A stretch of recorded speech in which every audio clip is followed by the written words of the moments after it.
Jangan lupa subscribe YouTube channel Metro TV News dan jangan lupa nyalakan notifikasinya.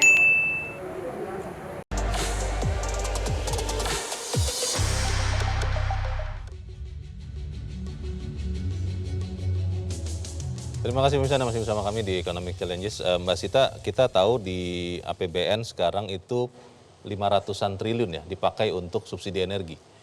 Dan itu kita belum masuk musim dingin di belahan barat yang biasanya secara tradisional akan menaikkan harga minyak mentah. Pertanyaannya adalah apakah kalau kemudian harga minyak ini naik lagi, kita masih tahan tidak untuk terus memberikan subsidi kepada BBM ini? Tentu subsidi terus-menerus itu memang bukan opsi ya. Tapi dalam kondisi yang sangat volatile, ini menjadi pilihan policy Bang Leo. Karena begini, windfall pada saat harga sekarang itu kita gunakan untuk memitigasi kenaikan harga atau volatilitas harga energi.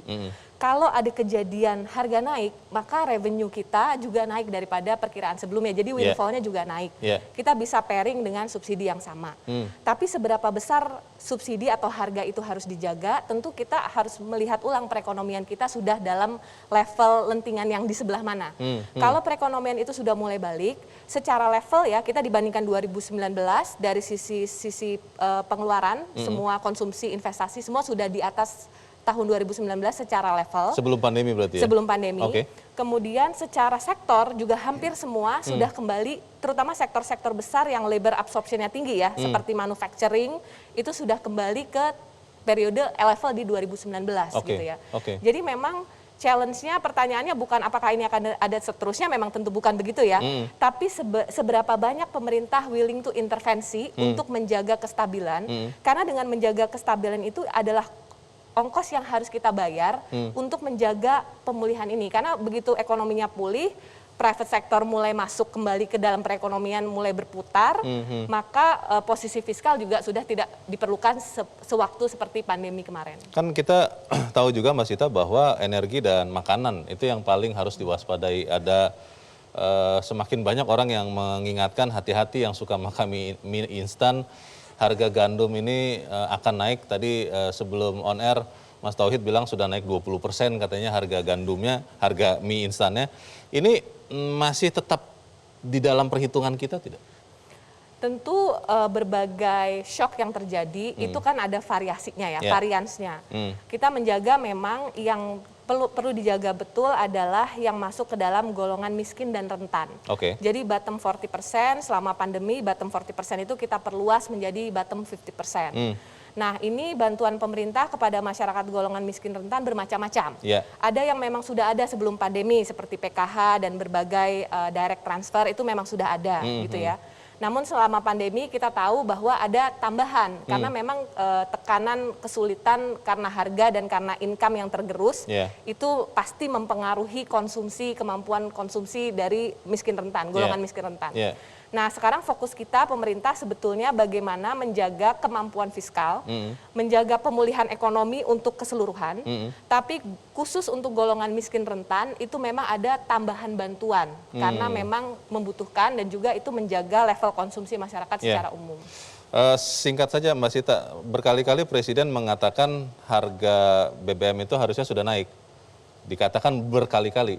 Itu apakah artinya pemerintah nanti akan tidak lama lagi harus menaikkan harga BBM itu? Harga BBM bersubsidi maksudnya? Ya, itu belum final ya, belum final. Tapi memang kan kita tahu bahwa nilai ekonomis dan nilai yang dibayar itu memang ada gap yang semakin membesar pada saat harga dunia besar. Bisa separuhnya itu ya, harga sekarang dibandingkan harus ya? Nah, pada saat kapan kita mulai mengadjust sesuai dengan harga global, itu kan kita harus lihat kondisi ekonomi lagi. Jadi setiap kuartal kita monitor tuh.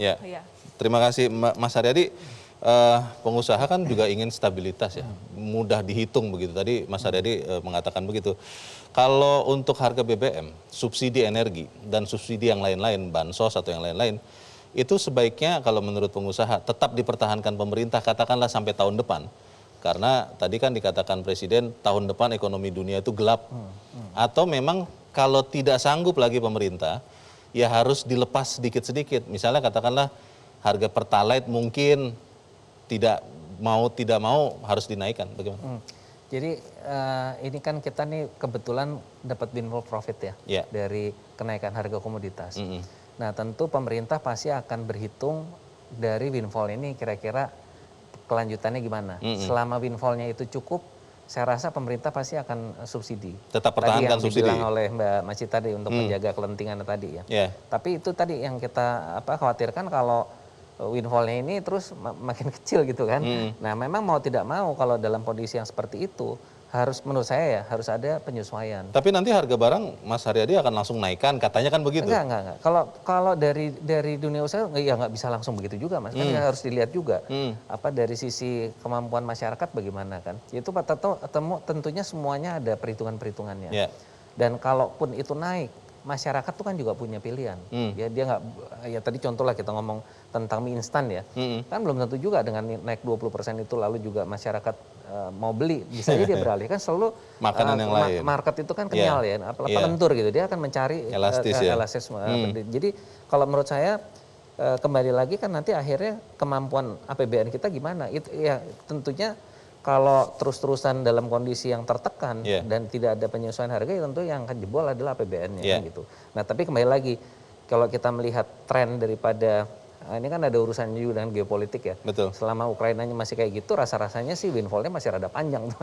Artinya pemerintah masih pasti akan menjaga daya beli masyarakat dengan menahan atau menjaga subsidinya begitu ya. Terima kasih Mas Tauhid. Tadi Mbak Sita sudah sempat sebut bahwa di tahun 2023 kan defisit itu harus kembali lagi memenuhi undang-undang. Tapi kondisi ini kan sangat tidak pasti.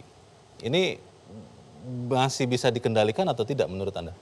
Ya, saya kira ini tergantung nanti situasi geopolitik ya. Implikasinya tentu saja harga energi dan pangan juga terdampak. Ya. Prediksi memang agak sedikit tensi turun ya.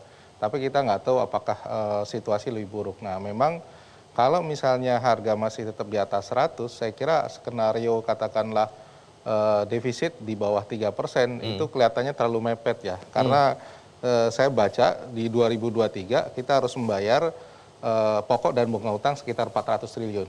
Which is kalau 3% itu kita harus membayar defisit kita membayarnya itu sekitar 600-an gitu. Jadi hanya punya keluasan sekitar 200 triliun.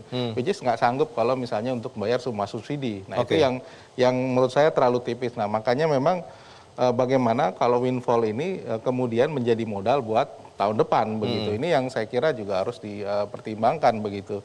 Kemungkinan adalah pada tahun ini ya windfall defisitnya dikurangi sehingga itu bisa digunakan untuk tahun depan lah. Tanda kutip itu yang pertama. Yang kedua adalah silva atau silvanya itu sisa lebih anggaran itu akan lebih besar gitu. Kita pernah mengalami dulu 2020 sekitar 200 triliun which is tidak dimanfaatkan.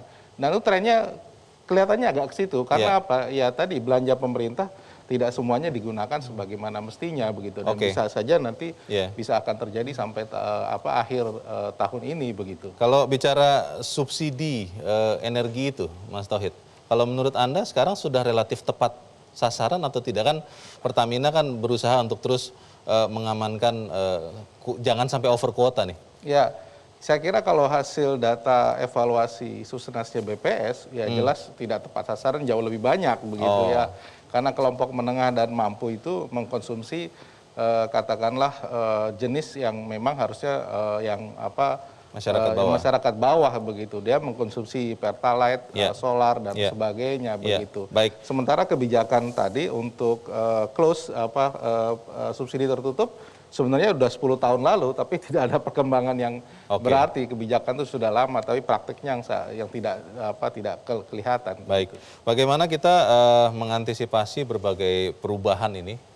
Tidak lama lagi kita juga akan menjelang pemilu. Tapi kita tetap bisa kebal dari resesi. Economic Challenges akan segera kembali, tetaplah bersama kami.